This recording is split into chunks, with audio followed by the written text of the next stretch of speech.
Jitendra, my first question would be, in brief, explain what is the difference between term insurance, endowment plans, and the ULIP plans? Be brief. Just to differentiate between term plan, endowment, and ULIPs, the underlying instrument, the objective is different. So, in case of term insurance, the objective is to cover the risk. So, risk arising out of reason like death, disability, these are covered in term insurance. तो pure insurance जो होता है उसको term plan कहते हैं, सबसे purest form में, जिसमें कोई इन्वेस्टमेंट एंगल नहीं होता है, कुछ नहीं होता है, सिर्फ basic life coverage protection provide की जाती है, उसको टर्म प्लान कहते हैं। एंडाउमेंट्स बेसिकली वो पॉलिसीज होती हैं या वो प्लान होते हैं जिसके अंदर इन्वेस्टमेंट भी एडेड होता है। तो जनरली इस तरीके के प्रोडक्ट्स मार्केट में अगर हम देखें तो चाइल्ड एजुकेशन के लिए, मे बी रिटायरमेंट के पर्सपेक्टिव से लोग बाय करते हैं, जिसमें कुछ इंश्योरेंस प्लस साथ में इन्वेस्टमेंट दोनों को जोड़ के ये प्रोडक्ट बनाया जाता है। और जो इन्वेस्टमेंट एवेन्यूज होते हैं वो बहुत कंजर्वेटिव नेचर के होते हैं, कहीं ना कहीं एक फिक्स्ड टाइप ऑफ और कंजर्वेटिव रिटर्न देते हैं, श्योरिटी होती है कहीं ना कहीं। तो इस तरीके के प्रोडक्ट्स में आपको गारंटेड बेनिफिट्स टाइप के ऑप्शंस देखने में मिलते हैं। यूलिप्स के अंदर जैसे कि नाम बताता है, unit link insurance plan, so all these plans are linked to the market. So you can take exposure into the market. Some money goes towards your life cover, and the rest money gets invested in different proportions. Can be a balanced fund, can be equity, can be a mix of both. तो इस तरीके के products में आपको insurance plus investment दोनों का mix मिलता है। एंडाउमेंट से कैसे डिफरेंट है? एंडाउमेंट्स में आपको कहीं ना कहीं एक अश्योर्ड रिटर्न, एक बोनस, एक लॉयल्टी मिलती है जो कि फिक्स्ड होती है। यूलिप्स के केस में सिंस मार्केट लिंक्ड होता है तो depends on the market conditions. So basic difference between these two products are the objectives. So in case of term insurance, it is purely life cover. अगर individual जिसने policy ली है उसको कुछ नहीं होता है और आपने रिटर्न ऑफ प्रीमियम वाला ऑप्शन नहीं लिया है तो आपको कुछ नहीं मिलेगा. In case any unforeseen event happens then the nominee gets the sum assured.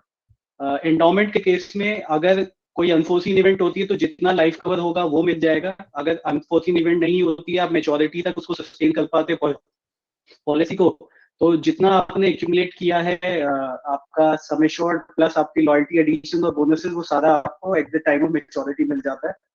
ULIPs के केस में अगर कोई अनफोर्सीन इवेंट हुई तो जितना सम एश्योर्ड है वो नॉमिनी को मिल जाएगा. कोई क्लेम नहीं आया और पॉलिसी मैच्योर हो गई तो उस टाइम पे जो भी आपकी यूनिट्स की वैल्यू होगी, so the number of units multiplied by the price, वो जो फंड वैल्यू होगा वो आपके सर्वाइवल पे आपको ही पे कर दिया जाएगा ऑन द मैच्योरिटी. तो ये बेसिक डिफरेंस है. जहां तक देखा जाए इनके ऑब्जेक्टिव को लेके, तो अगर किसी को बड़ा सम एश्योर्ड चाहिए तो वो टर्म इंश्योरेंस को टारगेट करेगा. किसी को इन्वेस्टमेंट प्लस थोड़ा सा इंश्योरेंस चाहिए, मतलब देयर ऑब्जेक्टिव है कि मुझे ना गारंटीड कुछ मिल जाए कुछ सालों के बाद, तो वो एंडोमेंट टाइप की पॉलिसीज को टारगेट करते हैं. अगर आप थोड़ा सा मार्केट एक्सपोजर चाहते हैं और कुछ उसमें लाइफ इंश्योरेंस का भी एडवांटेज लेना चाहते हैं तो ULIPs is the suitable product. Okay, मेरा अगला सवाल ये होगा, ऐसा क्यों है कि हम अपने मेजॉरिटी क्लाइंट्स को जी टर्म इंश्योरेंस ही सजेस्ट करते हैं इंस्टेड ऑफ एंडाउमेंट? देखिए उसके लिए why is our recommendation for term life plans? उसका सबसे बड़ा रीजन ये है कि जो आपके टर्म प्लान होते हैं, सिंस हमारा ऑब्जेक्टिव होता है, हम जो प्लानिंग करते हैं अपने क्लाइंट के लिए वो लॉन्ग टर्म होती है, और कहीं ना कहीं लॉन्ग टर्म आपका जो फ्यूचर है वो अनसर्टेनिटी से भरा हुआ है. तो सबसे पहला रिस्क जो आता है वो कहीं ना कहीं हेल्थ और लाइफ पे ही आता है. तो प्लानिंग करते टाइम हम उनको सबसे इनएक्सपेंसिव प्रोडक्ट देने की कोशिश करते हैं. एंडोमेंट्स वगैरह के साथ इशू ये आता है कि अगर आप इन्वेस्टमेंट को लाइफ इंश्योरेंस के साथ मिक्स करते हैं तो कहीं ना कहीं आपके चार्जेस इनहेंस हो जाते हैं, इंक्रीज हो जाते हैं, और आपकी जो इन्वेस्टमेंट वैल्यूज है वो कम रहती है. तो हम कोशिश करते हैं कि सबसे इनएक्सपेंसिव प्रोडक्ट अपने क्लाइंट को सजेस्ट किया जाए. सो सबसे पहले उनका जो रिस्क है कि risk of dying too early, उसको कवर कर लिया जाए कि अगर आप नहीं रहे तो आपकी फैमिली के ऊपर कोई फाइनेंशियल लाइबिलिटी, उनकी सस्टेनेंस, इन सब चीजों पे कोई सवालिया निशान ना आए. इन्वेस्टमेंट को हम अलग से ट्रीट करते हैं. तो इन्वेस्टमेंट को हम अलग से, जो हमारे पास अलग अलग एवेन्यूज है, अलग अलग इंस्ट्रूमेंट्स है, उसके साथ उसको सेटिस्फाई करने की कोशिश करते हैं, रादर देन के एक मिक्स ऑफ प्रोडक्ट लिया जाए जिसके अंदर ना तो प्रॉपर इंश्योरेंस ही मिल पाता है और ना ही प्रॉपर इन्वेस्टमेंट ही हो पाती है. तो हमने ये देखा है अपने एक्सपीरियंस के साथ कि जब आप दो प्रोडक्ट्स को एक प्रोडक्ट में मिक्स करते हैं तो उसका बेनिफिट ना तो मतलब दोनों तरफ से ही नहीं रह जाता, ना तो वो इन्वेस्टमेंट रह पाती है और ना ही वो इंश्योरेंस रह पाती है। और बड़े समय शॉर्ट के जैसे मैंने कहा कि अगर हम 3, 4, 5, 6 करोड़ का समय शॉर्ट टारगेट कर रहे हैं, तो वो पर्पस हमारा इंडोमेंट से और यूलिप से सेटिस्फाई नहीं हो पाएगा, क्योंकि वहां पे इंश्योरेंस का जो कॉस्टिंग है वो काफी ज्यादा बढ़कर आती है, तो वो पॉकेट फ्रेंडली नहीं रह जाता है।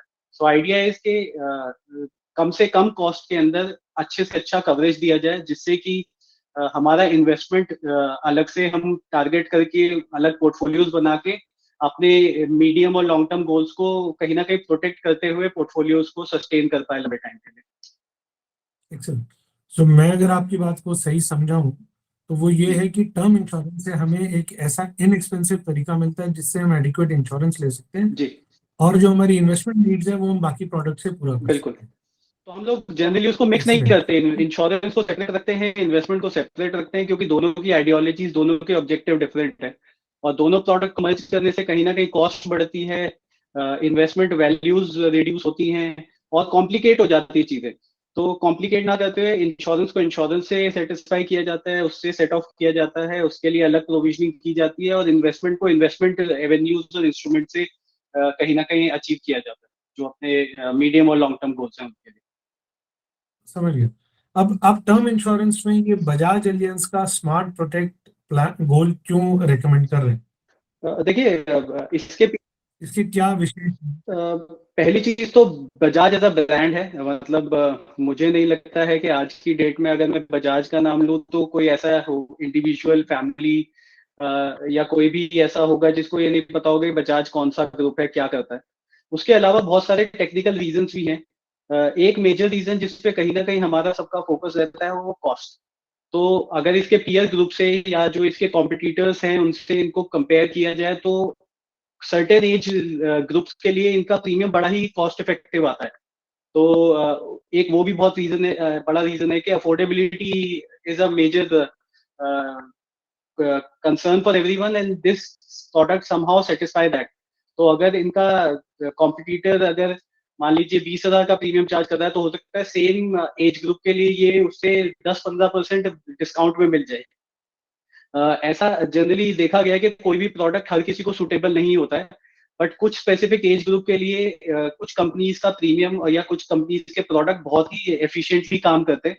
तो सबके लिए सुटेबल नहीं हो सकता है, बट हाँ बहुत सारे एज ग्रुप को ये cost wise, claim settlement ratio wise काफी इफेक्टिव और एफिशिएंट प्रोडक्ट दिखेगा। तो एक रीजन तो हो गया अफोर्डेबिलिटी, दूसरा हो गया इनका क्लेम सेटलमेंट रेशियो बहुत अच्छा है, 95% प्लस है, 95.82। उसके अलावा बजाज एज अ ब्रांड बहुत बड़ा ब्रांड है। एक चीज जो हम लोग जनरली एज अ लेमैन नहीं चेक करते हैं, वो है इनका जो क्या कहते हैं इक्विटी इनका इन्वेस्टेड है वो कितना है। तो इनका जो इक्विटी कैपिटल है वो ऑलमोस्ट 74% है, 26% इनके फॉरेन पार्टनर यानी अलायंस का है।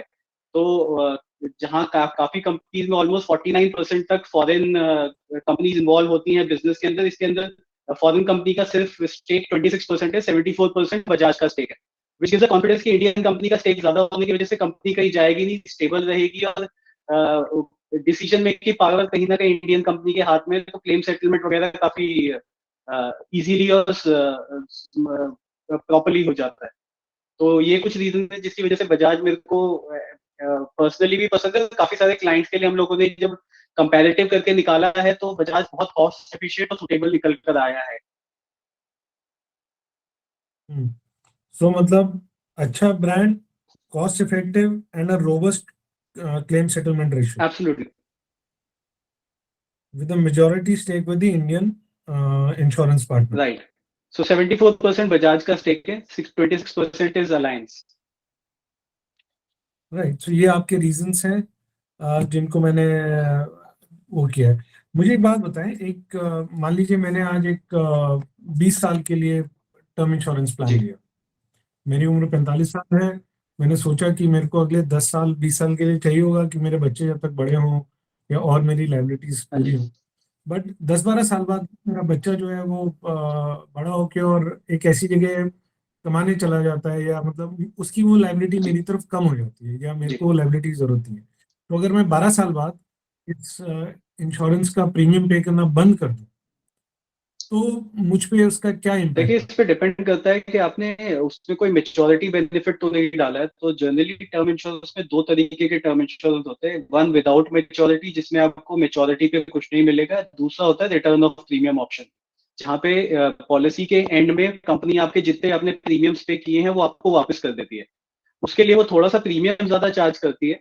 बट हाँ, अल्टीमेटली जैसे मान लीजिए आपने 20,000 रुपए दिया और अगले 20 साल दिया तो 4 लाख रुपए हो गए, तो वो 4 लाख के आस-पास की वैल्यू जो निकल कर आती है, वो आपको मैच्योरिटी पे पे कर देगी।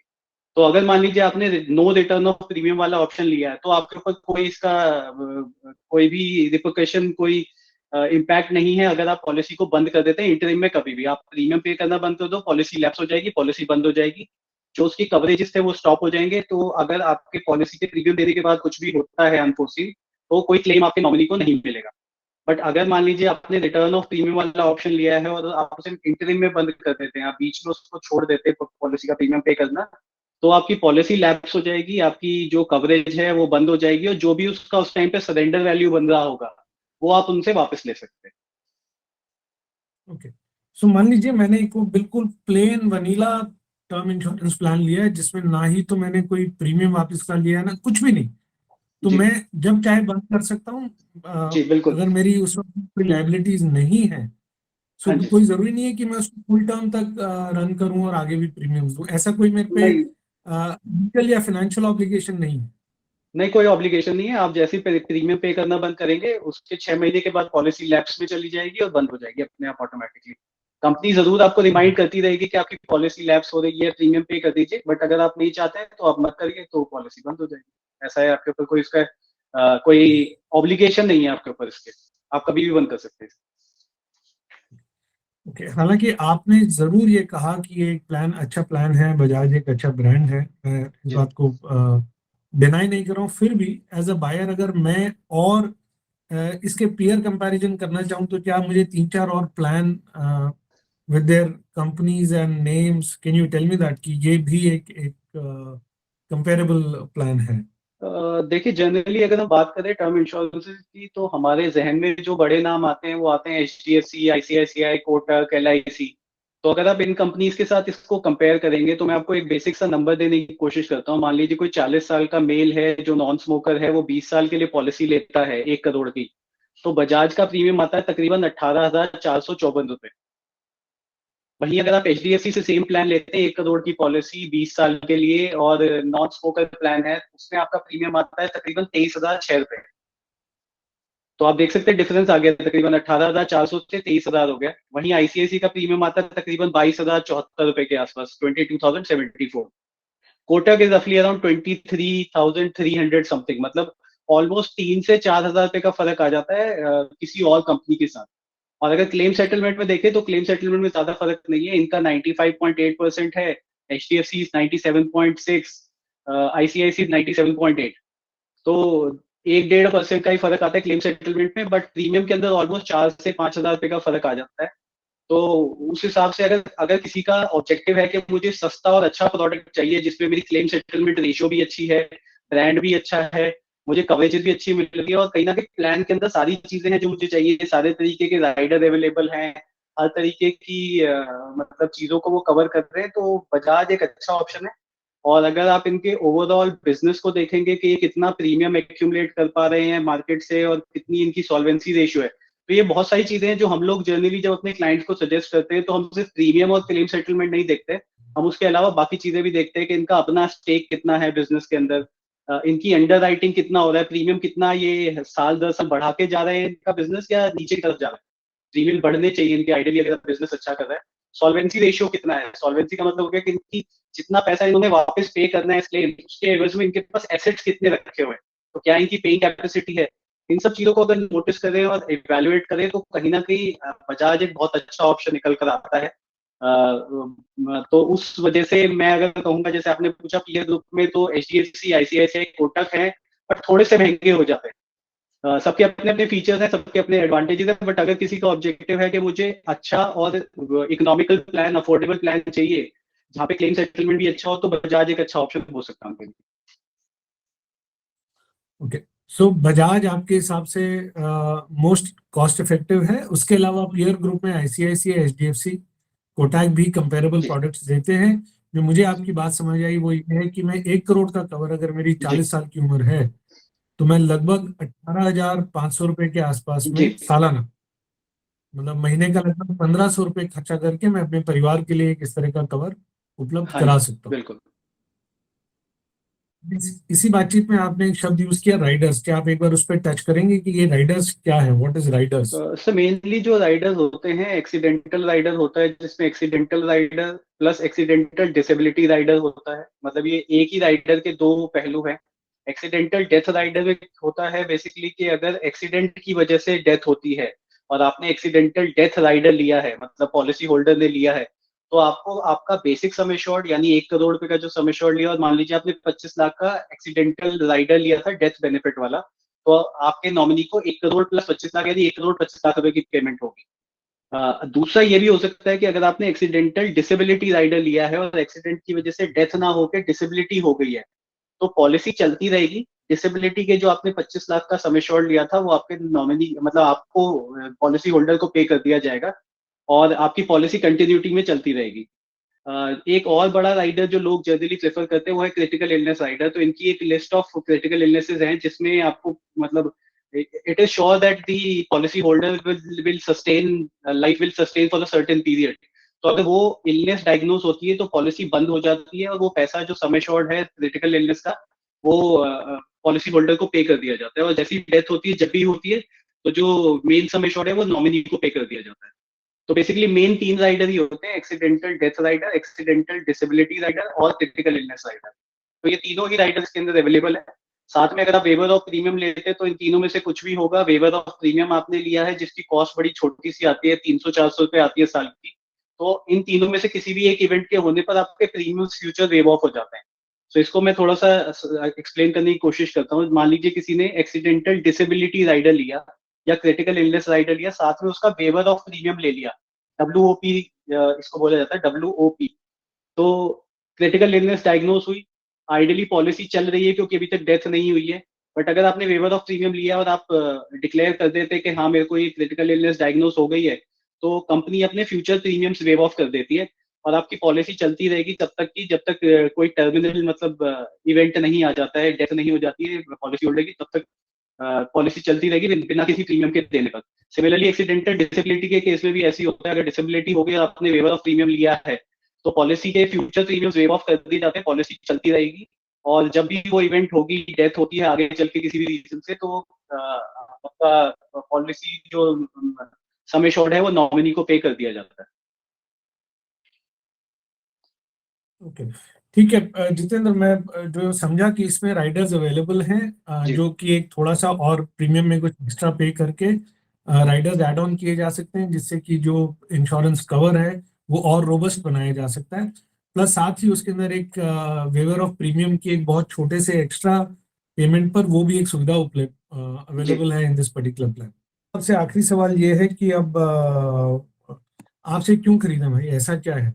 Y should be buy it from? देखिए आज की टॉक का पर्सपेक्टिव ये थी कि आप मुझसे खरीदें, आप खरीदिए, मतलब टर्म इंश्योरेंस लीजिए। मुझसे खरीदने का बेनिफिट क्या होगा, मैं आपको पॉलिसी खरीदने से पहले क्या चीजों का ध्यान रखना चाहिए उस पर तवज्जो दिलवा पाऊंगा। मतलब जो प्रोडक्ट सिलेक्शन वाला पार्ट होता है जिसमें कहीं ना कहीं हम थोड़ी बहुत चूक कर जाते हैं, और जो हमें सिंस एज अ लेमैन हमें कई सारी चीजों का पता नहीं होता है। हम इनफैक्ट मैंने ये तक भी देखा है कि जब हम इंश्योरेंस सिलेक्ट करने जाते हैं तो मुझे भी नहीं पता होता हमें कितना कवरेज लेना चाहिए।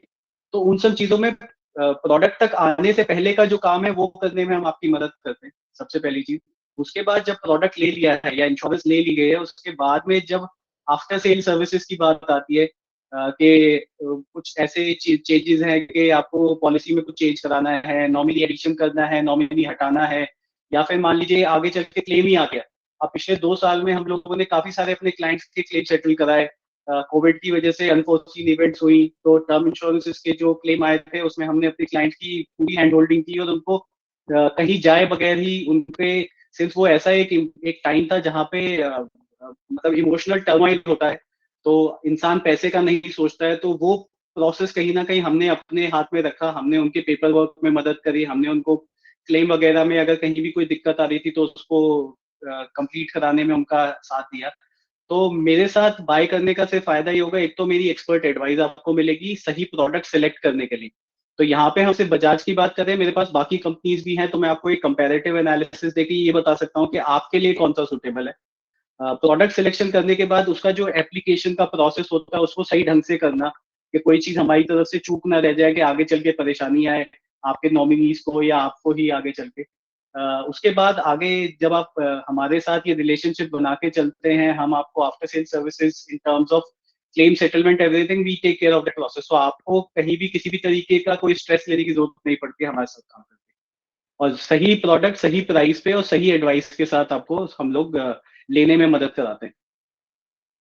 Right, thank you. मैं ये रेकमेंड जरूर करूंगा कि टर्म इंश्योरेंस की जरूरत को समझ के अपनी इंश्योरेंस की नीड को कैलकुलेट करके लोगों को टर्म इंश्योरेंस लेना चाहिए।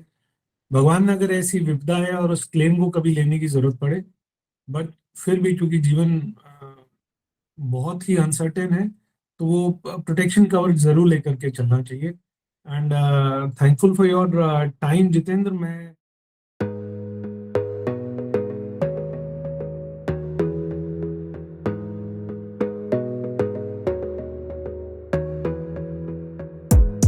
Gotta focus on yourself, on your faith, on your dreams, on your mind, on your health, yeah. You gotta work, never tell, keep your head down.